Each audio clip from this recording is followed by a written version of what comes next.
नमस्कार मंडळी.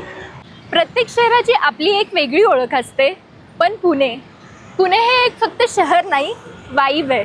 पेशव्यांची राजधानी, महाराष्ट्राची कल्चरल कॅपिटल आणि ऑक्सफर्ड ऑफ द ईस्ट म्हणून ओळखल्या जाणाऱ्या पुण्यामध्ये आपलं सहर्ष स्वागत आहे. या पुणे दर्शनाची सुरुवात करूया बाप्पाच्या आशीर्वादापासून. हे पुण्यातील सर्वात जुन्या मंदिरांपैकी एक प्रसिद्ध मंदिर आहे. या मंदिराची स्थापना पुण्यातील प्रसिद्ध बिझनेसमॅन दगडूशेठ हलवाई यांनी केली. असं म्हणतात की प्लेगच्या काळात त्यांनी त्यांच्या एकुलत्या एक मुलाला गमावलं आणि एका साधूच्या सल्ल्यावरून त्यांनी हे मंदिर बनवलं. त्यामुळेच या मंदिराचं नाव श्रीमंत दगडूशेठ हलवाई गणपती मंदिर पडलं. या परिसरात तुम्हाला नेहमीच क्राऊड पाहायला भेटेल. मंदिरात जाण्याआधी इथे बाहेर खूप फुलांचे आणि पूजेच्या सामानांचे स्टॉल्स आहेत. काकू कसं दिलं? 100 रुपये, 151 आणि हे ते 10 आहे का? आणि हे पूर्ण नारळ 60. जर तुम्हाला तात्काळ दर्शन घ्यायचे असेल तर 100 रुपयाचा पास पण इथे अवेलेबल आहे. तर आता मी दर्शनाच्या लाईन मध्ये लागली आहे. हे मंदिर प्रसिद्ध असल्यामुळे इथे कायम गर्दी असते. जर तुम्हाला गर्दी टाळायची असेल तर तुम्ही अर्ली मॉर्निंग येऊ शकता. राईट साईडने बाहेर पडताना इथे बाप्पाला वाहिलेला नारळाचा प्रसादही मिळतो.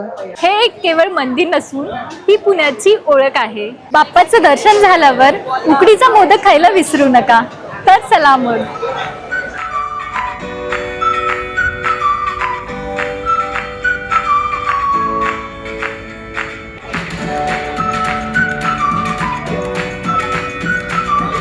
हा उकडीचा मोदक खूपच सॉफ्ट, गरम आणि खूपच टेस्टी होता.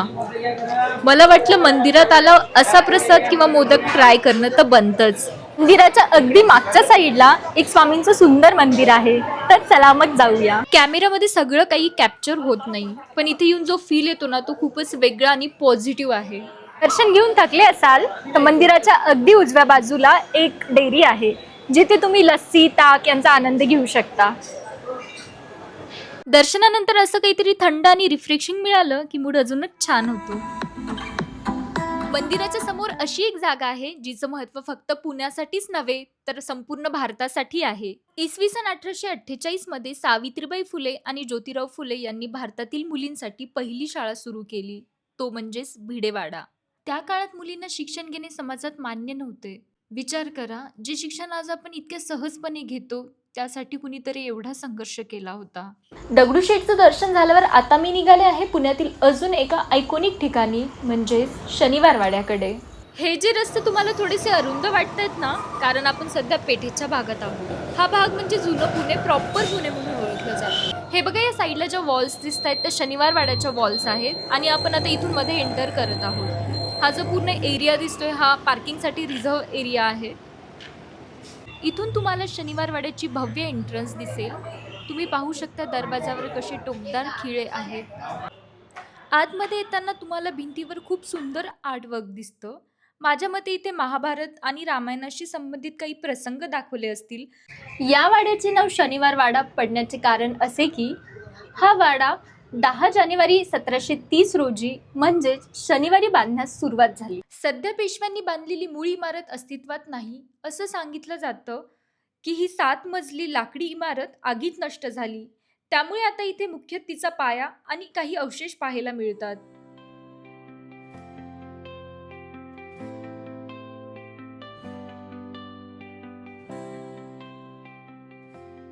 शनिवार वाड्याचा पाया थोरले बाजीरावांनी 1710 मध्ये रचला. त्या काळी याला 16,110 रुपयांचा खर्च आला.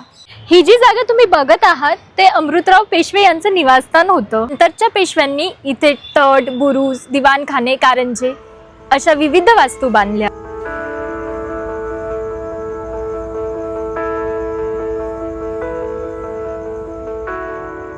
शनिवार वाड्याला एकूण 5 दरवाजे आहेत. त्यातील दिल्ली दरवाजा हा मुख्य दरवाजा असून बाकी इतर 4 दरवाजे हे सामान्य दरवाजे आहेत. शनिवार वाड्याने जेवढी पेशव्यांची पावर बघितली आहे तेवढीच या वास्तूने क्रूरता पण बघितली आहे. रघुनाथरावांनी इथे आपल्या पुतण्याची म्हणजेच नारायणरावांची हत्या केली. स्थानिक लोकांचं असं म्हणणं आहे तेव्हापासून प्रत्येक अमावस्येला काका मला वाचवा, काका मला वाचवा असे आवाज येतात. बाजीराव पेशवा म्हटलं की तुम्हाला बाजीराव मस्तानी ही मूवी आठवलीच असेल. इथे शनिवार वाड्यात एका दरवाजाचे नाव मस्तानी असे दिले आहे आणि इथून पुढे जाण्यासाठी पायऱ्या सुद्धा आहेत. पायऱ्या चढून आल्याच्या नंतर तुम्हाला शनिवार वाड्याचा असा भव्य व्ह्यू मिळतो. आपण निघालो आहोत वैशालीला. हे पुण्यातील ओल्डेस्ट आणि मोस्ट लव्ड स्पॉट पैकी एक आहे. चला टेस्ट करूया आणि बघूया इतकी हाईप वर्थ आहे का. ही भ्रमंती करून मी आता थकली आहे आणि खूप भूक पण लागली, त्यामुळे मी वैशालीला आली आहे. तर चला मग काहीतरी साऊथ इंडियन ऑर्डर करूया. इडली सांबर आणि ओनियन टोमॅटो उत्तप्पा ऑर्डर केला आहे. उत्तप्पा फार खुसखुशीत आहे. चला तर मग करूया ट्राय नारळाच्या चटणी सोबत. ही नारळाची चटणी अगदी फ्रेश दिसतीये आणि ओल्या नारळापासून बनलेली ही चटणी आहे. नाईस. शनिवार वाड्यासोबतच बऱ्याच ऐतिहासिक वास्तू लावलेल्या आहेत. त्यापैकीच एक आहे लाल महाल. तर चला मग.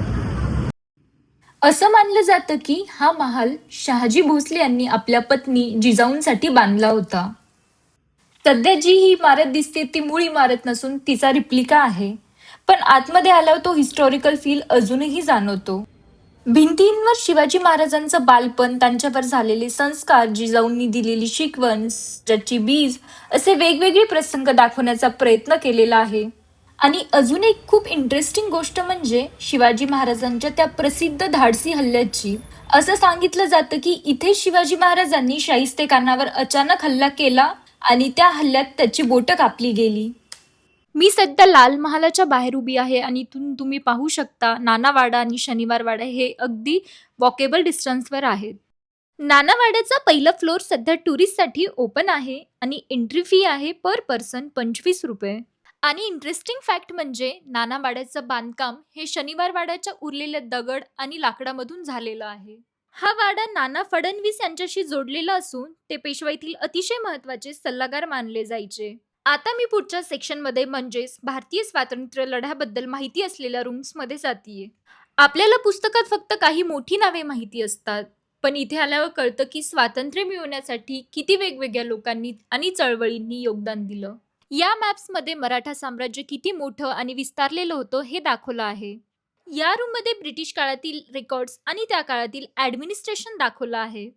आणि या शेवटच्या रूममध्ये लोकमान्य टिळकांनी चालू केलेली केसरी व मराठा वृत्तपत्रे आणि त्याचे इम्पॉर्टन्स दाखवलं आहे. आता आपण आलो आहोत जेएम रोडला. आणि जेएम म्हणजे जंगली महाराज रोड.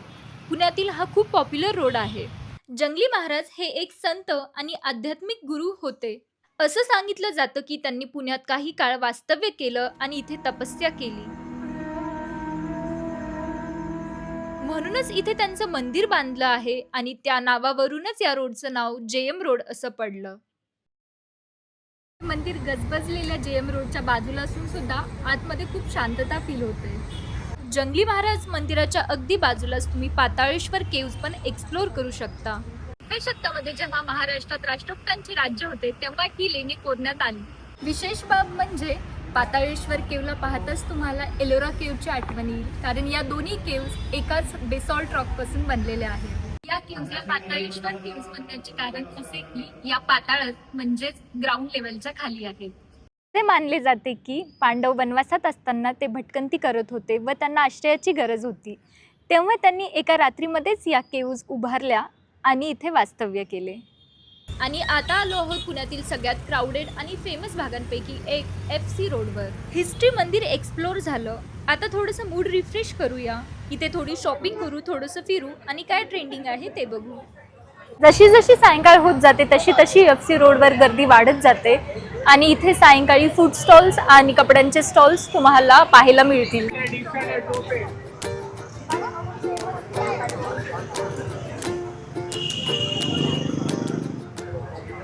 बघा, खूप साऱ्या व्हरायटीचे असे अँकलेट्स अवेलेबल आहेत आणि हे खूप सुंदर सुंदर अशा डिझाईन्समध्ये आहेत.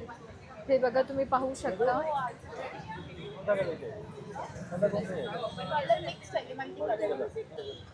आणि हे फक्त आणि फक्त 50 रुपयामध्ये अवेलेबल आहेत. अंडे सुद्धा अवेलेबल आहेत आणि हा फक्त 120 रुपयाला ते देत आहेत. आणि हे तुम्ही इन्स्टावर बघितलंच असेल, हे सध्या खूप ट्रेंडिंगमध्ये या डिझाईन्स आहेत.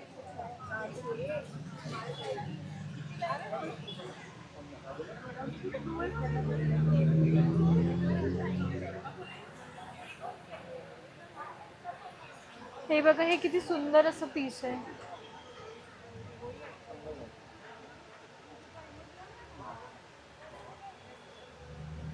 हे बघा, ही राधे कृष्णाची जी पियर आहे ती खूपच क्यूट आणि सुंदर दिसतीये. आणि ही खारुताई पण छान दिसतीये. हे बघा, इथे मोराच्या याच्यामध्ये पण डिझाईन्स खूप छान छान आहेत. आणि सगळ्यात सुंदर आणि क्यूट जे मला वाटलं ते हे गोड शंख. यामध्ये कॉटन कुर्तीचा ट्रेंड असतो आणि तुम्ही पाहतच आहात की इथे किती साऱ्या कॉटन कुर्तीज अवेलेबल आहेत. आणि खूप साऱ्या इकडे नाही आहे. आणि खूप साऱ्या व्हरायटी पण याच्यात दिलेल्या आहेत त्यांनी. स्पेशली हे बघा, किती सुंदर सुंदर कलर्स अवेलेबल आहेत त्यांच्याकडे.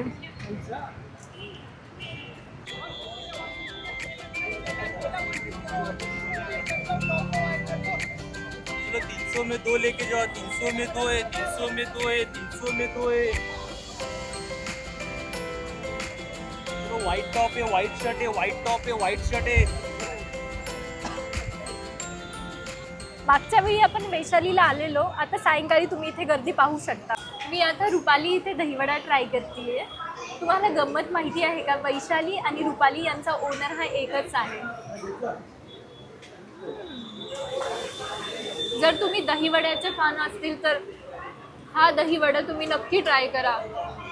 याचं दही हे अगदी ताजं आणि असं कमी आंबट आहे. आणि दहीवडा टेस्टला खूप सुंदर आहे.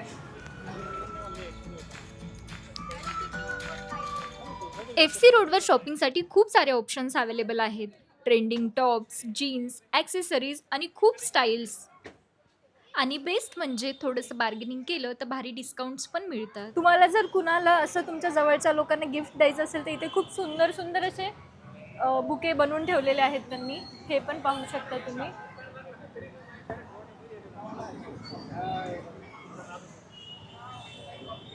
शॉपिंग करून तर थकलाच असाल तर चला जाऊया रिची रिची थंडगार मस्त कॉफी प्यायला.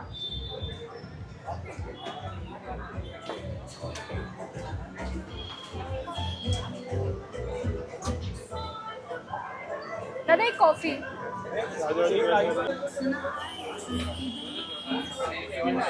आजचा FC रोडचा प्रवास इथेच थांबूया. भेटूया पुढच्या भागामध्ये.